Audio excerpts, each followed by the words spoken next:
এই পিঠের পরবে বিভিন্ন ধরনের পিঠে তো বাড়িতে বানাচ্ছেন, তবে এই ঠান্ডার সময় গ্রাম বাংলার ঐতিহ্যবাহী পিঠে হলো চিতল পিঠে। চিতল পিঠে নিশ্চয়ই বাড়িতে বানিয়েছেন, আর যদি না বানিয়ে থাকেন অবশ্যই কিন্তু বানিয়ে একবার খেজুর গুড়ের সঙ্গে ট্রাই করুন বাড়িতে। আমি তো বানিয়েছিলাম, বানিয়ে কিন্তু গরম গরম চিতল পিঠে আর তার সাথে খেজুর গুড় খেতে কিন্তু দারুণ লাগছে। দেখুন বন্ধুরা, এখনও জিভে জল চলে এসছে। কী ভাবছেন আজকে কিন্তু রেসিপি আপনাদের সঙ্গে শেয়ার করব না? অবশ্যই শেয়ার করব। এই গ্রাম বাংলার ঐতিহ্যবাহী পিঠে হলো চিতল পিঠে। এই চিতই পিঠা আবার এলাকাভিত্তিক নাম নিয়ে পরিচিত।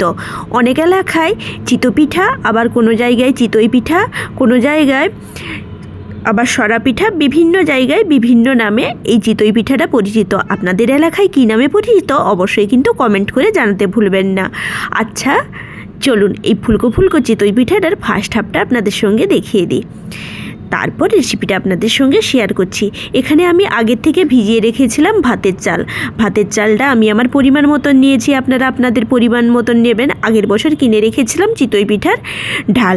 চিতই পিঠার ঢালটাকে আপনারা চিতই পিঠার সরা হয়তো বলেন, কিন্তু আমাদের গ্রাম বাংলার দিকে এখানে চিতই পিঠার ঢাল বলে।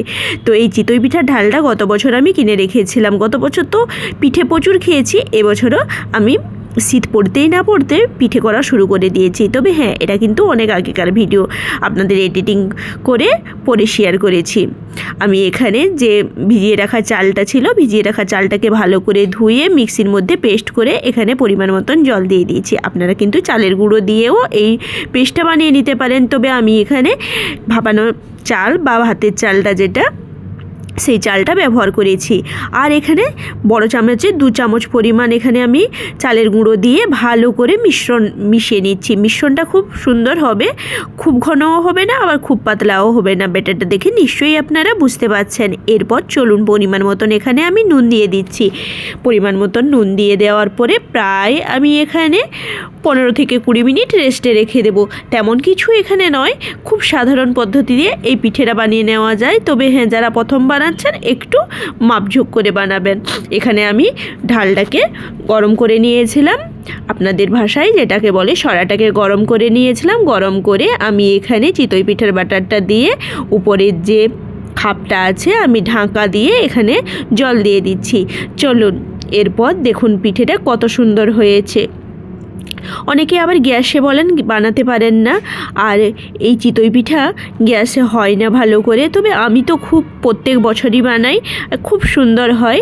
চিতই পিঠাটা একটুখানি ফুলেছে কম, কিন্তু নরম তুলতুলে এবং যে সাইডের দিকগুলো পুড়েও না, খুব সুন্দর হয়েছে। দেখে নিশ্চয়ই বুঝতে পারছেন। একে একে সমস্ত পিঠেগুলো আমি বানিয়ে নেব।